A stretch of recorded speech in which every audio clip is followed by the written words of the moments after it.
Okay, great. I don't often do live and Zoom at the same time, so this is kind of fun. Hi, everybody out there on Zoom. Um, so I wanted to, let's see if we can move this here so it doesn't say participants raised hand anymore. Dun, dun, dun, dun. La, la, la. Okay. Um, So I put this up because, the thing that's still harming most of us in the United States and around the world, the top sort of killers of people from a chronic disease standpoint is still heart disease and cancer. Even though we've made so many incredible, movements forward in medicine to be able to help combat both of these things. And diabetes rates also still continue to go up, despite the fact that we have wonderful interventions once you already have diabetes, right? So it makes you really wonder, what is it that we're not kind of getting right? And the food and cancer data is very strong. We have a lot of data over the last several decades that a substantial proportion of cancer is preventable and avoidable by nutritional means. There's many other things we can be doing, exercising, resting, stress reduction, so many things, but a substantial proportion is avoidable by nutritional means. And incredibly, and this is data from 95. So what is that? 30 years ago? 30 years ago, the data was saying quantitative estimates of what is preventable in Western countries is 30 to 40%. Wow, right? Like it's an incredibly high number. 30 to 40% of cancers can be prevented by nutritional means. We also know that when it comes to protein and type 2 diabetes, which millions of Americans have, that the total animal protein intake is positively associated with a risk of type 2 diabetes. Meanwhile, the total vegetable protein intake is inversely associated with the risk of type 2 diabetes. The more plant-based protein you eat, the lesser your risk of type 2 diabetes. So this is like long-standing data. We know that plant-based diet lowers blood pressure, studied this like in really, really many thousands of people, I should say. And a vegetarian diet lowers the blood pressure by around 7/5, which is a pretty good number. For some of you who might take medication for your blood pressure, initially it lowers it about 7/5. So it kind of leads me to ask the question, and why I've been so involved in nutritional medicine, what are we missing? Is the answer right in front of us? Do we have all the data we need? I think we do. I don't think we need to keep researching this that much more to realize that we have the answers right in front of us, and food needs to be a much bigger priority for people when it comes to preventing chronic disease and treating chronic disease. Again, I said this is nothing new, certainly not any message that I came up with. Was the foundations of medicine. Modern medicine foundation was built on let food be thy medicine and medicine be thy food. This is Hippocrates, the Hippocratic oath that all of us doctors took when we started medical school. Maimonides, thousands of years ago, no disease that can be treated by the diet should be treated by any other means, right? So whole different sort of viewpoint. From Ayurveda, which is the ancient Indian medical philosophy, when diet is wrong, medicine is of no use. When diet is correct, medicine is of no need. This is the ancestral wisdom of all of our ancestors, right? Not just mine, not just certain people, all of our ancestors knew this wisdom that food is always the first medicine. So we need to be reminding ourselves and remembering ourselves of what our ancestors already knew. This was a book that someone gave me when I was in medical school, and I still, have held on to it. It's called Complementary and Alternative Medicine Secrets.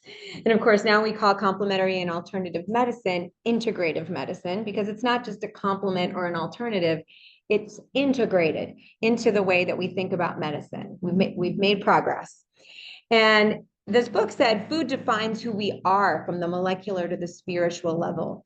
We rely on the adequate intake of macro and micronutrients to grow and build and repair and fill our bodies. But it's also through food that we express our culture and our caring and our togetherness, our family life, our religion, our faith, our philosophy, our personal style. So healthy eating is blending all of these things. It's not just saying, oh, I'm going to eat this food because I know it's healthy for me, even though I really don't like it. Right? Like, or because like somebody told me I should be eating it online or somewhere else. It's about incorporating the deliciousness, the togetherness, the cultural preferences, and the health benefits of food so that it's something sustainable in your life. Right? And to kind of shift gears as we think about chronic disease, which is what, most people have been seeing me for in the last 25 years have been chronic ailments. Most of them that affect people as we age, high blood pressure, heart disease, cancers, diabetes, arthritis, autoimmune issues, overweight, neurodegenerative issues like dementia. All of these things share one common denominator, and that is inflammation. There's inflammation at the bottom root of all of those chronic diseases. And some people have more than one or two or three of those things, right? So when I'm thinking about, looking and treating somebody in front of me who maybe has three chronic conditions and they're already on, 8 or 9 medications for those things, I'm thinking, well, is there a medicine that could treat all of it? That could go to the root cause of all of these problems. And if inflammation is at the root of every chronic ailment that a human can experience, then we need to be thinking about how we can live an anti-inflammatory lifestyle, right? And there are many aspects of an anti-inflammatory lifestyle, but food is a really big one. Does what we eat affect inflammation? Absolutely.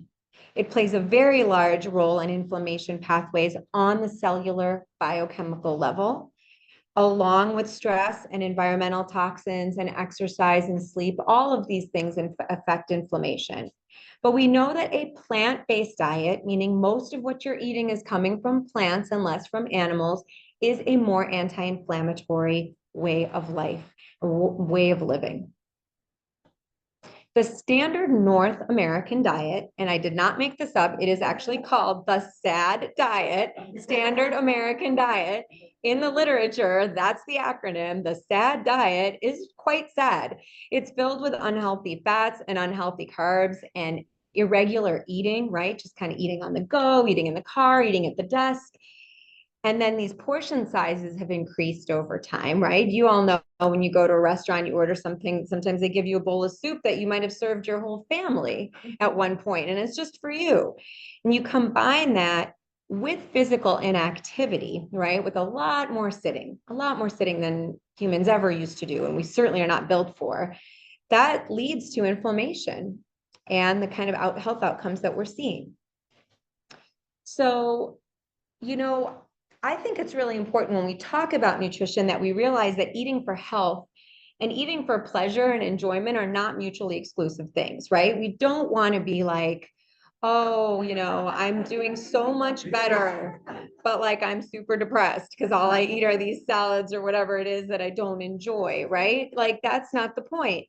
The point of living is to be joyful, and food is a very joyful thing and a recent part of an important part of our lives. But recent food technologies, because people always ask me, well, my grandparents, my great grandparents, they ate a lot of meat and a lot of dairy. Like, why are you telling me I can't eat those things? And I don't ever tell anyone not to eat meat or dairy completely. But I just try to say, I try to remind that things have changed in the way that the food is processed and made.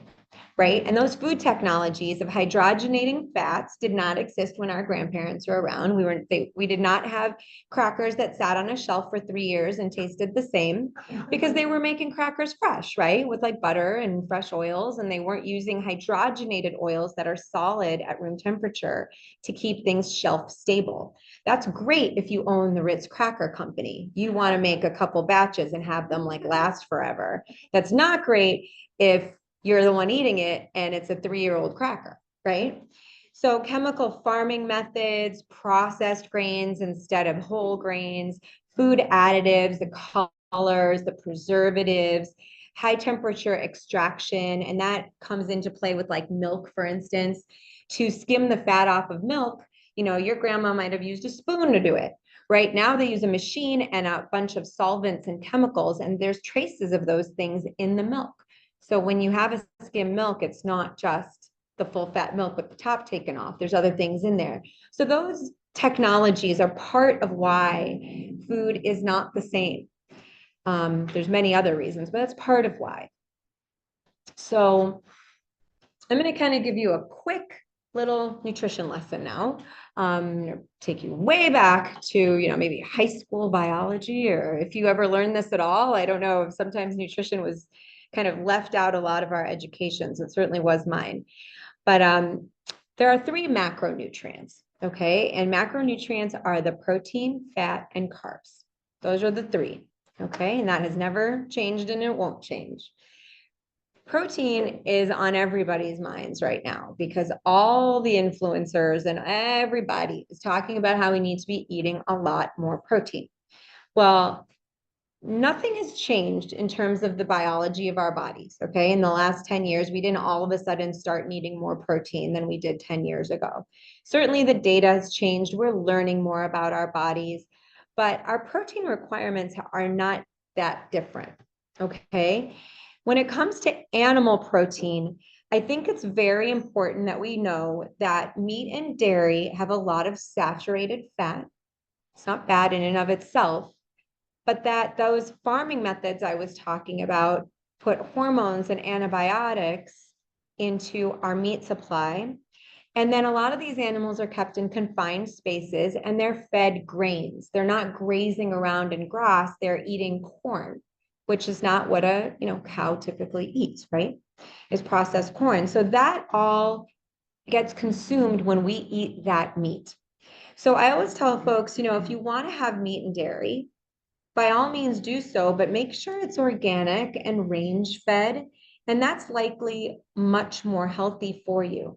And if that's out of your budget, because I do understand it's quite expensive, then make a different choice. That's how strongly I feel about it.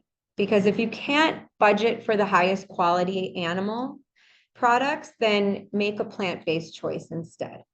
It's that important. A higher consumption of animal protein is still associated with vascular disease and certain cancers like colon cancer. Does that include eggs? That includes eggs, yes. Great question. Healthy protein sources from a plant standpoint can be soy. And when I say soy, I don't mean like a soy hot dog or a soy burger or soy protein powder, but I mean like edamame, the whole soybean, an organic whole soybean, or whole tofu, that's also organic. These are very minimally processed soy, non-genetically modified soy if it's organic. Legumes like lentils and beans, all of our ancestors had rich histories with lentils, different types of beans. There's hundreds of kinds. Nuts. And wild-caught fish, while it is an animal, is healthier because it has omega-3 fatty acids in it. And omega-3s are anti-inflammatories. We'll talk a little bit more about that. So I always recommend wild-caught because you're going to have less environmental toxins in those than the ones that are farm-raised and are also fed corn, believe it or not. We have so much corn in America. We feed corn to every animal that we can find. And in fact, the animals eat more corn than the humans in this country. True story. So the take-home message is that we want to eat more protein and fish and vegetables, more protein from fish and vegetable sources, less on the meat and dairy, and omega-3 enriched eggs. Speaking of eggs, there are eggs that actually are enriched with omega-3, and that means the chickens are eating feed that's enriched with omega-3. So it's coming through in their egg. And just knowing that protein needs do increase if you've had a surgery, if you have wound healing, if you've had a bone break, those are the times your body does need more protein. If you're doing weightlifting, which I hope a lot of you are, you will have some increased protein needs, but they don't need to be radically increased from what you were doing as a baseline, okay? Depending on your weight, depending on your kidney function, this is a good thing to chat with your doctor about. You can decide what kind of protein needs you as an individual need, but every person across the board doesn't need to be eating 100 grams of protein a day, even though Instagram might tell you something different. Carbohydrates, the other big macronutrient, right? So carbs provide most of the calories in most of our diets. The body likes carbs. They're great. We demonize them a lot, but they exert the greatest effect on our glucose control in our body, in our bloodstream. And they're central to issues in weight control because sometimes people eat a lot of carbs and not so much in the way of protein and fat. But we need carbohydrates. We need to get our blood sugar going in the morning. We need to have stable blood sugar, and that comes from carbs. Protein and fat don't give us that breakdown into glucose right away. Okay. So I want to teach you something about carbs, easily digested ones and slowly digested ones. Okay, so in this, on the right side, you see an easily digested carb, and I'm going to use the example of a plain bagel, okay, just a plain white flour bagel. When you eat a plain bagel at time 0, so let's just say at like 9 in the morning, you have a bagel, your blood glucose goes right up and your insulin goes right up because there's a lot of carbs in there and it's going to bring those things up. So at 10 o'clock, you're feeling pretty good. You got all the energy. And then you see how steep that decrease is right after that. Your blood sugar starts to go down real fast. And so does your insulin. And within about an hour and a half, if that's all you've had to eat, you're going to feel cranky, tired, yawning, not good with concentration, and hungry again. And then, you know, if you don't eat something, then it'll really dip down. And I give this talk a lot to kids and teachers because yeah, I'll tell you, you don't want to be in a classroom. Whoever unfortunate teacher is teaching kids who had like no breakfast or cereal or a bagel at about 10 o'clock, you've got a classroom of cranky, tired kids. And that's why they need protein and fat in their breakfast too, or a breakfast at all. If you do a slowly digested carb, and I'm going to use an example of oatmeal, okay, that's going to be slower to break down. It's not as processed, but steel cut oats even better, right? They're really like got some good substance to it. You're going to eat that, your blood sugar will go up, your insulin will go up, but not nearly as high. And then you've got a more of a plateau as it comes down because it takes longer to digest. There's more fiber in it. So you stay full longer and you feel better longer. And maybe it can carry you to your next snack or to an early lunch or what have you. Does that all make sense? Okay. So most of the carbs in our diet do come from things like bread and soft drinks and cakes and cookies and donuts and all the things that people bring in for breakfast, right? And those are the things that actually do what I showed you on the first side. They spike the sugar and then they plummet the sugar down.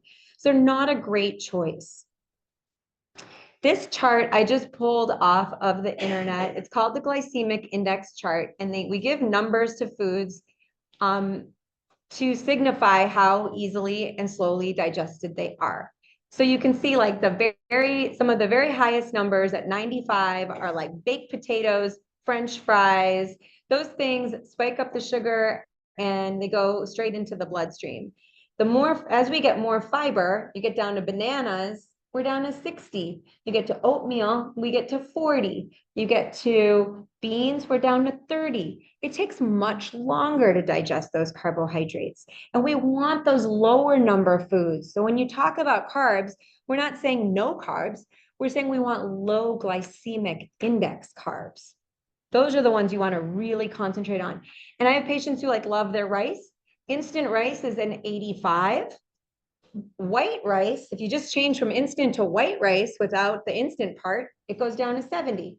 You change the white rice to your brown rice, your glycemic index is down to 50. You switch the brown rice to wild rice, and we're already down into the 30s. Still eating rice, just a lot more fiber in that rice, and it's going to have a lot more nutrients as well. Okay. So you can reset your own eating habits, not by radically changing things. Sometimes it's just those subtle changes of like changing out the types of breads or rices or carbs that you're eating. And that way you can have more of a like even blood sugar through the day instead of this sort of up and down and up and down. I'm in a good mood and a bad mood, and I'm tired and I'm awake, and I'm hungry and I'm full, you know, like that kind of thing doesn't feel good to anyone.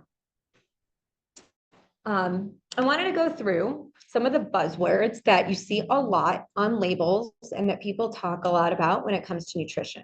So we see this word light. right? This is a light version of that. And light products are usually, they're processed in a way to try to reduce the calories or the fat. And sometimes they're just straight watered down. It's fine. Just want you to understand what these terms actually mean. Okay. You want to check carefully on those labels. If it says, that it's a light version of something you like, that they didn't add anything else, like a lot of sugar, so that you'd be like, I love this so much better than the other version, but they just put something in that's not so good for you. Okay. Multigrain, that's another one that companies love to use. It's multigrain bread. Sounds very healthy, but it really only means that there's more than one type of grain, and it's usually a refined grain. So what you're looking for is something that actually is labeled whole grain, not necessarily multigrain, but whole grain. And you should be able to see those grains when you look at the bread, see the seeds, see the kernels of the wheat. There's this term natural, right? Like it's naturally flavored, or this is like natural oatmeal or what have you. It doesn't really mean that it resembles anything natural. It just means that at some point when they processed it, they worked with something natural. How about that? So it's a particularly challenging one. I kind of ignore when I see the word natural, as much as it kind of tends to pull us in, that it's better. Organic, important, but doesn't necessarily mean it's healthy. Okay. You can buy a huge bag of organic sugar, still sugar. Okay.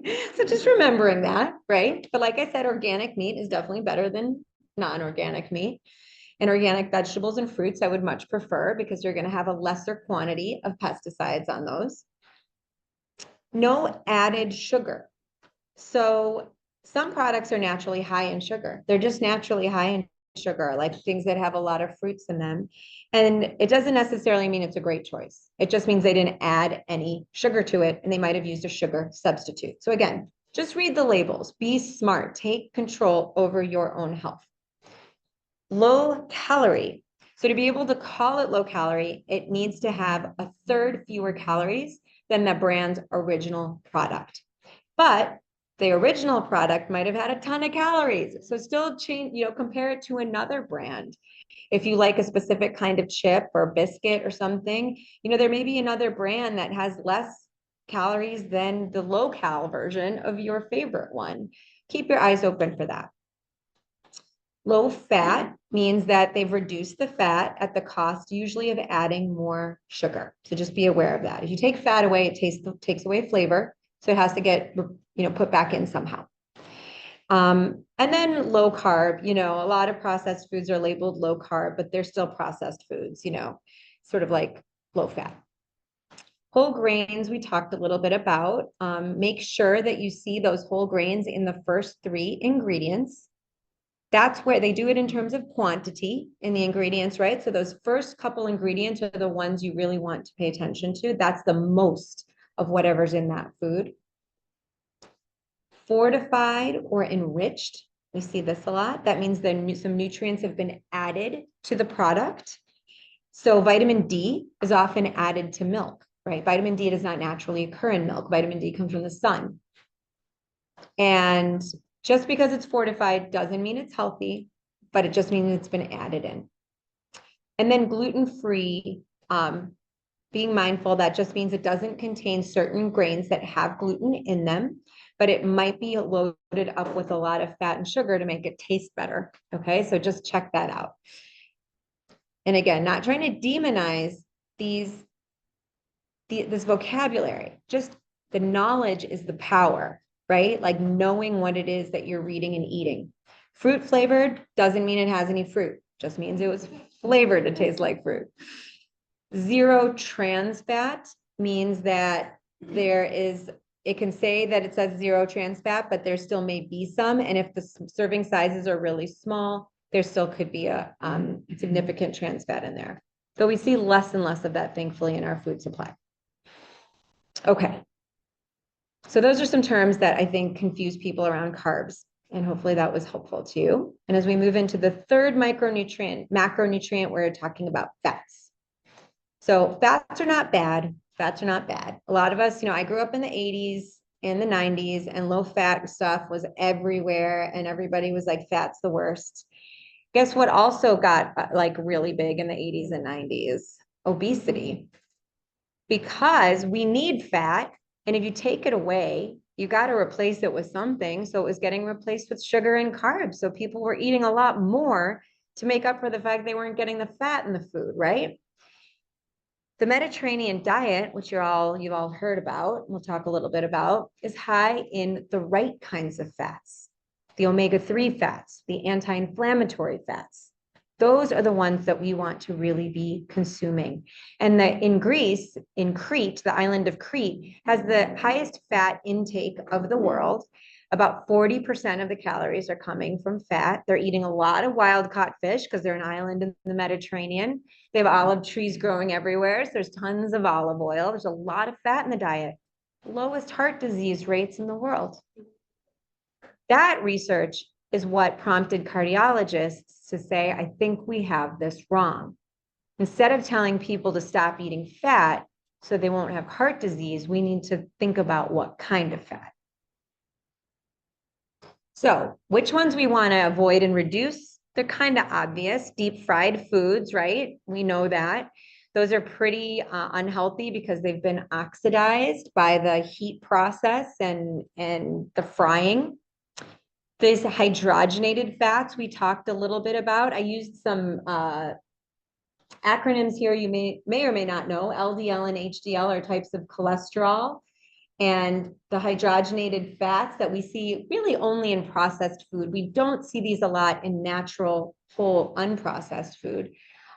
Increases cholesterol, and it's highly correlated with CAD, is coronary artery disease. And then the saturated fats are associated with insulin resistance. And we do see these in our diet, again, through meat and dairy, which is why we want to minimize those and not make that the central part of your diet. Okay. Walter Willett, who ran Harvard's nutrition program forever, is one of my heroes in nutrition. He said hydrogenated oils represent a huge disaster. They're one of the worst things ever to happen to our food supply. And I've kept that in my talk because for someone like him to say something like that is really powerful. And to me, it just, if I see that word hydrogenated on something, it goes back on the shelf. Like that is something you can avoid. And I call it, with my talk with my middle schoolers, it's a red light food. That's a stop, a hard stop. So what do we want to eat? In fat, we want these beautiful omega-3s that come from mono unsaturated fat. So that's olive oil and avocados and walnuts. Those decrease the blood pressure. Those decrease the bad cholesterol. We want the fact that olive oil has antioxidants in it. Antioxidants actually scavenge up all the damaged cells in the body. So do fruits and vegetables. So we want more of that, and olive oil has that. And these essential fatty acids that come from the omega-3s are found also in wild-caught fish, like salmon. Why do we care so much about omega-3s? Every cell in your body has a cell membrane. You might remember this from biology. Omega-3s are part of the cell membrane. They keep the cell intact. When we don't eat them, because we can't make them, we have to eat them, our cell membranes are not as strong. And that is the building block of our entire body. So it actually strengthens you from the inside out. They also are very anti-inflammatory. They're very important for brain function, for heart function, for protecting our electrical system so we don't have arrhythmias. And the healthiest diets in the world, all over the world, are the ones richest in omega-3 fats. So we know they're onto something with these foods. Plant sources outside of fish are walnuts, flax seeds, pumpkin seeds, hemp seeds, purslane. Has anyone eaten purslane? Familiar with it? It's this really cute, sweet little green, the red stem, very easy to grow, grows in the sidewalks all over over Chicago, but don't eat the ones that are growing in the sidewalks. And but you can easily grow it, and we have it at our farmers market in Evanston, and you can also find it at the store. They're a really lovely source of omega-3s. The animal sources we talked about are predominantly fish, salmon, herring, mackerel, sardines. Sardines are cheap, and they're tinned and they're tiny and they don't live a long life. So they don't concentrate a lot of those toxins like the bigger fish do. So sardines are great if you can tolerate the saltiness, the taste in your breath afterwards. Get some peppermints too while you're at it. And then we already talked about avoiding the large fish and the farmed salmon. Okay, so omega-3s are wonderful for your health, and the more you can include them, the better. And you can adapt them to whatever your cuisine or culture is. Okay, so putting it all together, a few of the diets around the world really showcase some of the best ways of eating. And we don't all need to be eating in a way a different culture eats, but I just want to showcase how that can look when it's all together. Some of you may be familiar with the blue zones. The blue zones work, and so the Okinawa diet is part of that blue zones work. The Okinawa diet in Japan is very high in a diverse assortment of fruits and vegetables. I don't know if you can see that well. I'll read it out loud. It's high in fish. It's high in unprocessed soy. It's high in whole grains, and it's very low in meats and sweets and dairy and processed foods. And the main fluids they drink in Japan are green tea and water, and not so much of the sugar sweetened beverages, right? Or coffee for that matter. So instead of salt, which is our preferred seasoning on the side of the world, the food is flavored with a lot of herbs. And those herbs all have medicinal values and medicinal properties. The portion sizes are smaller. The eating traditions are very rich. People eat together with their families, with their community. They're not sort of like on the go and eating on the run. And what's amazing about Okinawa and why why it's a blue zone is it has one of the highest per capita centenarian rates in the world. So people in their hundreds who are active, who are engaged in the community, who are physically active, who feel well. And that's tremendous, right? They're doing something right. And one of those things is the diet. The Mediterranean diet is another place that, has gotten a lot of attention. And that diet's also very high in fruits and veggies and whole grains and nuts and seeds and high in fish. Now, of course, it's the Mediterranean, so of course it's high in fish. Okinawa is an island that's also surrounded by water, a lot of fish.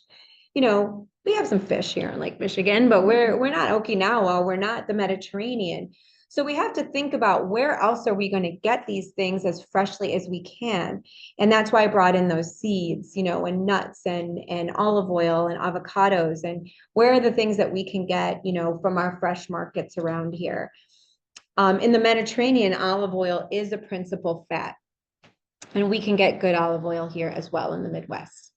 Now, I want to speak a little bit about the red wine with dinner, because there was a long time where people were like, oh, red wine, that's the best thing to drink with dinner, because in the Mediterranean, they live a long time. Okay, so that data has changed. There is no safe dose of alcohol, it appears. There's no safe dose of alcohol. So if you drink and you like a glass of wine with dinner once in a while, a red wine is going to be richer in antioxidants than a white wine or a rosé. But would I tell you to start drinking red wine? If you don't drink alcohol, don't drink alcohol. It's a neurotoxin. It doesn't do anything good for you. It doesn't do anything good for you. I'll say that again. But if you like wine and you're going to drink it anyway, then you can have some red wine. Does that make sense? Okay. And they don't use a lot of dairy, but when they do, it's a small amount of yogurt or a nice natural cheese. And so it's an incredible diet. And we have a ton of data showing that it reduces heart disease and cancer incidence and inflammatory markers. So we know the Mediterranean diet is a great model. But I'm not going to tell you again that you should ignore your culture's diet and start eating like a Mediterranean person. Just take the best of this information that I'm giving you and incorporate it into what you're already doing, okay? Fruits and veggies, very nutrient dense. That's why they're so great. They're very nutrient dense. All those colors are protective phytochemicals. They're so good for your cells, and they're very rich in vitamins and minerals. We can't say that about animals. They're low in calories, They're beautiful to look at. They've got great flavors. They're low in the food chain, so they're not accumulating a lot of biotoxins. And they're very complex. We don't even understand the half of how incredibly important it is for us to be eating fruits and veggies. There's so many chemicals in there that we haven't identified that are doing important things in the body. People always ask me, oh, which ones though, doctor? Which fruits and vegetables do you think I should eat? What are the superfoods? I don't care. It does not matter. The rainbow is what matters. You get the things that you like, that are visually appealing to you, that you know how to prepare, as long as you get a variety of color. Don't just stick on the like broccoli every single night or carrots every single night because that's what you like and know. Try to explore into the other veggies maybe you liked as a kid or something that looks appealing in the market that you've wondered about. Because each color is a different pigment, is a different antioxidant, and it's going to do something different in your body. So the variety matters a lot. And I truly do not believe there's such a thing as a superfood. All foods are superfoods when it comes to fruits and vegetables. So to kind of summarize here, then this anti-inflammatory diet, this idea of eating to bring inflammation down in the body is what we know to be best for overall health and disease prevention. And this pyramid was made by my mentor and teacher, Dr. Andrew Weil from the University of Arizona. And this is called the anti-inflammatory food pyramid. You can find this online. Very easy to find. If you just put into Google anti-inflammatory diet pyramid, this will come up and you can print it out. If some of you are my patients and you know I give this to pretty much everybody who walks into my office, and you'll see here that the base of the pyramid is veggies and fruits. So we're talking like 4 to 5 servings minimum of veggies and fruits each. What's a serving? Just what fits in the cup of your hand. It's not that much. I know people are like, what? You want me to eat 10 servings of fruits and vegetables? Like, I can't do that. If you even have a soup or a little salad or a plate of veggies this big, that's a couple of servings right there. So just think about that. What's one little, whatever fits in the little cup of your hand, that's one serving, and you can do that. And you can kind of look through this pyramid and see, you know, what appeals to you. But you'll notice that the base is the veggies and fruits, and then there's less and less of the animals, and then there's herbs and spices and teas, and then the healthy sweets are at the way top. So kind of following the quantity along this way is a great way to kind of plan your diet and cuisine. And we want our diet to be pleasurable and have variety and a lot of cultural expression. And we want it to protect us, right, from the chronic diseases and from other pro-inflammatory sources that we don't have control over. We can't control our air quality all the time, and we can't always control our stress, you know. So if you can make some changes over the things you can control, like your food, that's a really big step forward. And we want it, you know, your food needs to realistically fit your life, your finances, your logistics, who you live with, what they like. So finding something that works for you in the space that you're in right now. Okay, to summarize, we want a diet that is rich in low glycemic index, minimally processed carbs, rich in omega-3s, predominantly plant and fish sources of protein, and your key shopping ingredients are your fruits and veggies, nuts, seeds, whole grains, soy, unprocessed, legumes, olive oil, herbs. These are the kind of key pantry ingredients, and then you build on from there, okay? 8 to 10 rainbow assorted fruits and veggies per day. That's a lot. If you think about it a certain way, if you just chop them all up and you keep them all in your fridge, they're ready to go, or you buy them pre-cut. That's what I always tell people, like, pay a little extra. Buy it pre-cut, then you're probably going to eat it, you know, as opposed to buying the stuff and then throwing it away because you never cut it up. So think about those kinds of things. Water, green tea, herbal teas, great fluids for yourself versus sugar sweetened beverages. And then as much organic and locally grown food that you can get. So this is my dream, is that a pharmacy is actually where you go to get food and not so much get pills, right? So there's a time and a place for everything, but if if we treat our food as a medicine, then maybe we won't be needing to take our pills as all of our medicine.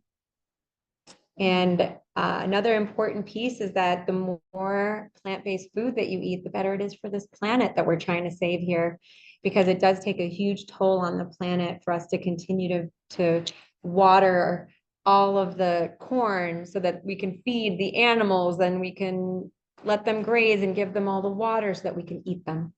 Plants don't require nearly as much. So a small shift can actually make a really huge impact globally if we all make those individual choices, okay? So I'm going to wrap here and then I have some time for questions. If you only remember one thing, these are from Michael Pollan. Let's say, eat food, real food, not processed food, not too much, mostly plants. That's Michael Pollan. And then I add on, make it colorful and enjoy it with people that you love. And that's what I've got for you today.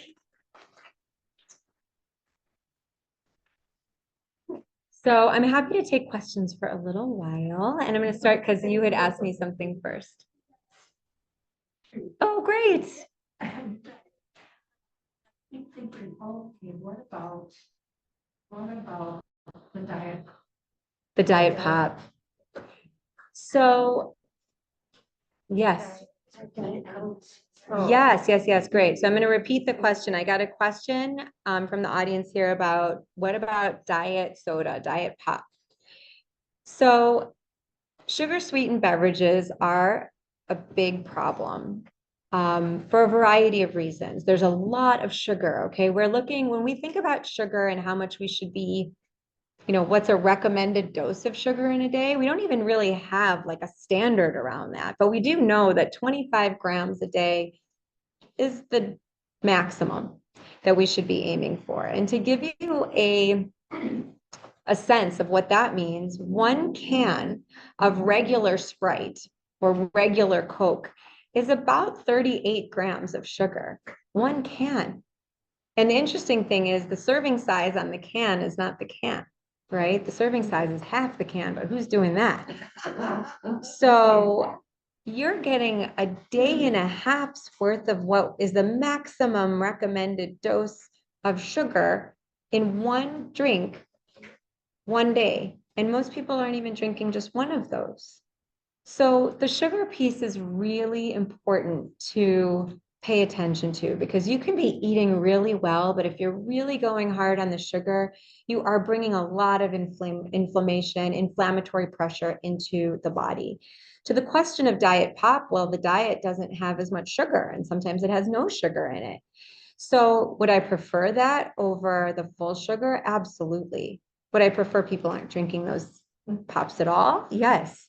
But I'm a realistic person like you as a doctor. You have to be mindful about what a person can realistically do in their life. And I have an aunt who, like, if you don't have Diet Coke in your house, like, she'll get in her car and go out and buy it and bring it back to the house because it's one of the great joys of her life. So, she eats really pretty well and she exercises and she sleeps well and she's like a lovely human being and she has a couple Diet Cokes a day. Okay. So it's a balance for that person and her choice. But if she was drinking full Cokes a day, yeah, I would be on her. I'd say, please make that transition because that's a ton of sugar. And it's the impact, as we showed you in the glycemic index, is it's just shooting your blood sugar up really, really high. And then your decision making's off, your focus is off, and it impacts the whole rest of your day. So that's what I would say about that. I hope that's helpful. Yeah. Yes.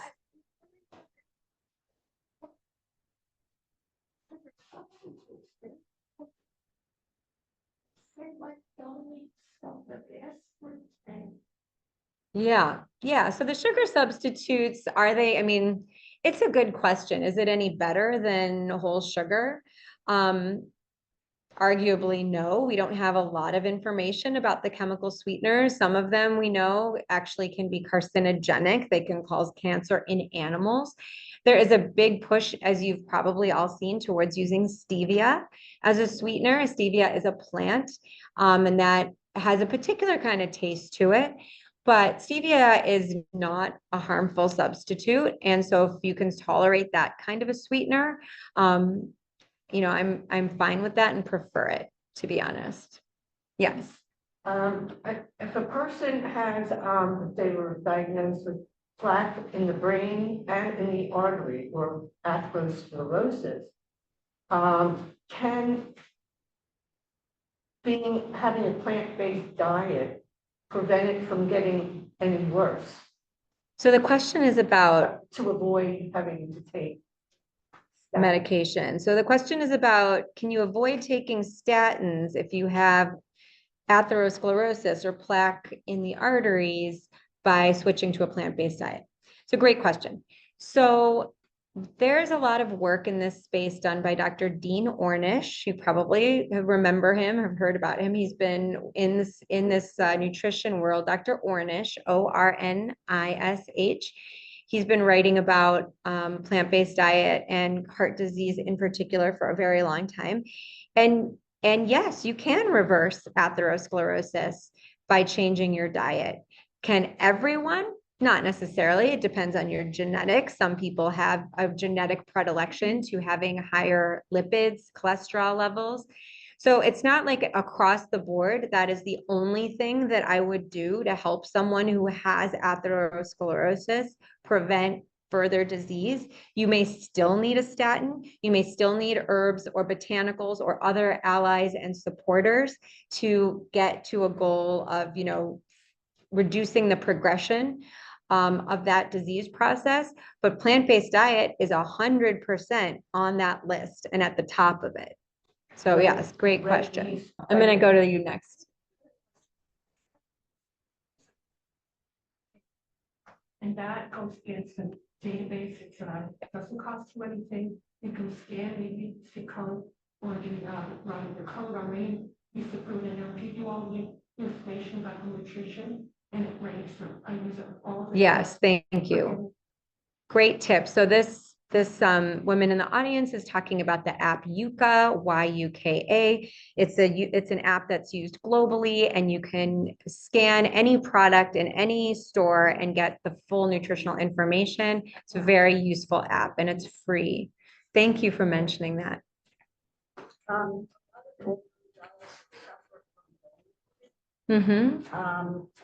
What about if reduce calcium? If you reduce dairy products in your diet, how do you get calcium?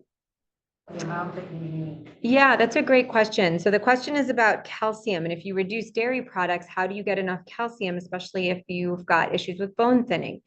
So interestingly, the data around calcium in dairy products really was heightened by the milk industry.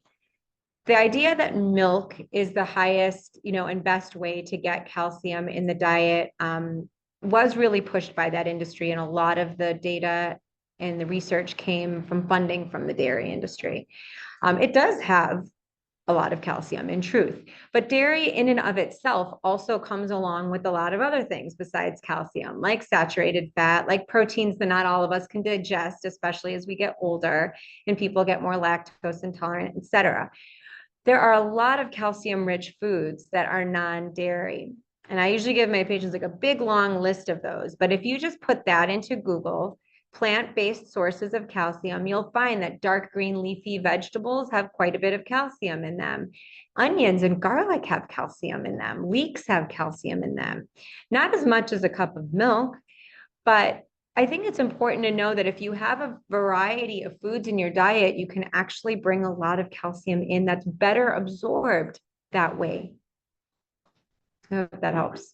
Kristen. I'm just wondering whether eating slowly or eating more quickly is proven to make a difference in digestion and health.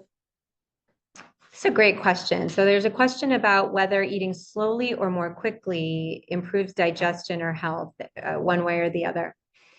So the point of chewing is to start digestion in the mouth, right? So our GI tract, when we think about the GI tract, we usually think, oh, that's my intestines or my stomach. This is my GI. My GI lives here. The GI tract starts here. It's one tube that's all the way going down through our mouth, down our esophagus, through our stomach, all of our intestines, colon, and out the bottom. That's one long tube. It's like miles long, actually. So digestion begins in the mouth, and there's enzymes that are secreted through the saliva, and that starts breaking down your food. And your teeth are doing the work of chewing up the fiber and starting to extract the nutrients right from here. So yes, the slower that you eat and the more carefully that you eat and chew, the better your digestion will be. Because if you're eating fast and you're kind of not really doing the work here in the mouth, your stomach has to do a lot of it. And you may feel that too. If you're taking, there's big chunks of food going down to the stomach, it'll do it. We have a lot of acid in the stomach, but that's how people can start to have, stomach aches and sort of, pains with eating. And then it leaves a lot of work for the intestines to do. And we want all parts of the GI system to be able to be optimized to be their best and do their job. So I would say eating slower is definitely better than eating faster. And I also think it's just important for us as a culture to slow down, on so many levels, but you can really enjoy your food and enjoy the flavors of your food when you take time with it. So thank you for that question. It's really important on so many levels. Yes. Good foods for arthritis. Are there any good foods for arthritis? So arthritis is, like we discussed predominantly, a problem because of inflammation, right? We actually feel the pain of arthritis as opposed to maybe other inflammatory diseases like high blood pressure. So there are some foods that have been shown to be really helpful for arthritis. One of those is a spice called turmeric. Turmeric we use a lot in my cuisine from India. It's a beautiful golden, it's like this color spice actually.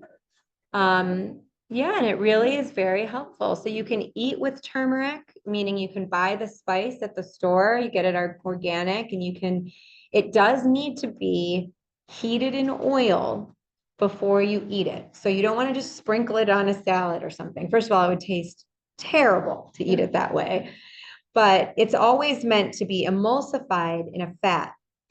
So you have saute a little bit of oil, you put your turmeric and your onions and your black pepper and maybe some other flavorings. And then you can like saute your greens or your beans or whatever it is that you're making. And that way the turmeric is much better absorbed. So that's one. Interestingly, tart cherry juice, the Montmorency cherries in particular, they're very tart. But you can buy a little bottle of that at the market and dilute it. That's also been shown to be helpful for arthritis. So those are two foods that you can kind of incorporate that are sort of specifically, there's been some literature and research around. Yes. Limiting salt. What about limiting salt? Just in general or for something in particular? Well, my husband had a heart condition and he was told, to have very little salt. Yeah. And when I look at, I'm reading labels and I mean. Yeah, there's a lot of salt in a lot of those foods. Things that say low salt.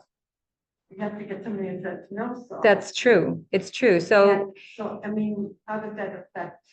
the question of salt is a really good one. Like I had sort of spoken about with some of those other cuisines like Okinawa and the Mediterranean diet, they rely very little on salt, if at all, for flavor. We've become pretty dependent on salt to brighten up dishes and to bring out flavor and use it as like our primary seasoning. And so I do think we should really be like getting more literate in using other seasonings and herbs, like oregano, even dried oregano or dried basil, dried rosemary, all the Asian spices that we have available to us. We have so much that we can really get at the store and play around with to brighten flavor versus salt. Salt in particular, of course, is problematic because it increases the blood pressure. And so when you have heart disease or you have high blood pressure, you will be advised to decrease your salt. And the amount of added salt in the literature that we've seen really helps blood pressure is so minimal. It's like a quarter teaspoon. And you think, well, you might say, oh, I don't put salt on anything. right? A lot of people say I don't put salt on anything, but it's in a lot of things. It's in the soups, it's in the salad dressings, it's in the sauces, right? Right. So we want to be mindful about staying like, I mean, the literature looks at 1,500 milligrams a day. It's very little. But when you look at a salad dressing and you see, oh my goodness, there's 800 milligrams of sodium in, a tablespoon of the salad dressing, then you may want to move to like a vinaigrette or something that doesn't have that added salt. So it's a great question. And I would really also point, so processed food is where you're going to find most of the salt. And at home, I would say try to replace your salt shakers with other seasonings. So what sweat a lot? Don't you need salt? Well, there are many minerals and electrolytes in the body besides salt that we need. And if you do sweat a lot, it is important to hydrate, of course. And you can use electrolyte salts. They come in packets in the store, but quite honestly, unless you are really profusely sweating, you don't need to be replacing your electrolytes. My ETHS high school cross country boys, a little different. For all of us, I don't think we're out there doing that. If you are, come talk to me. We'll figure something out. What about intermittent fasting? Intermittent fasting is the process of fasting for a period of like 14 to 16 hours and then eating in an 8-hour window. So for a lot of people, that means stopping eating at about 7 o'clock at night. And then, of course, we don't eat while we're sleeping and then not starting again until, 11 or 12 o'clock in the afternoon the next day. The data on intermittent fasting shows that it is helpful for blood glucose, keeping blood glucose under better control, especially if you have diabetes, that it can be a healthful way of losing weight, mostly because eating late at night is just not good for anybody. Okay. It's just not enough time to do the digestion and most of us don't do any activity after eating dinner. And so getting rid of that like really late night eating is why intermittent fasting is helpful in that regard. Do I think everyone needs to be intermittent fasting? Absolutely not. It does not suit everyone. Some people need to eat in the morning to get their blood sugar up and do the work they need to do, right? So I think that it's a dependent on the individual, on their constitution and your medical issues. But the data is strong. It's not harmful unless again, if your blood sugar is so low that you're dizzy, that's not something I'm going to recommend for you. So yeah, great question. I'm going to take one more question. Yes. What you mentioned to look for in gluten-free bread, not to be in it. Not to be in it. Yeah. The question is what to look for in gluten-free bread, with the things that should not be in gluten-free bread. So gluten-free bread often has additives to make it taste better, even though it doesn't have the gluten, right? Because bread, we're used to glutinous bread. And so that tastes a certain kind of way. A lot of times there's added sugar, usually sugar, and a lot of additives, and sometimes a lot of salt too. So those are the things you want to keep an eye on. And there are good gluten-free breads. You just want to keep an eye on those things, okay? Because it's a bit of a trend to some degree also. Yeah. Great. Thank you so much for your time. It was such a pleasure. And thanks to everybody on Zoom. Yeah, thank you again for joining us today. We hope you enjoyed the program.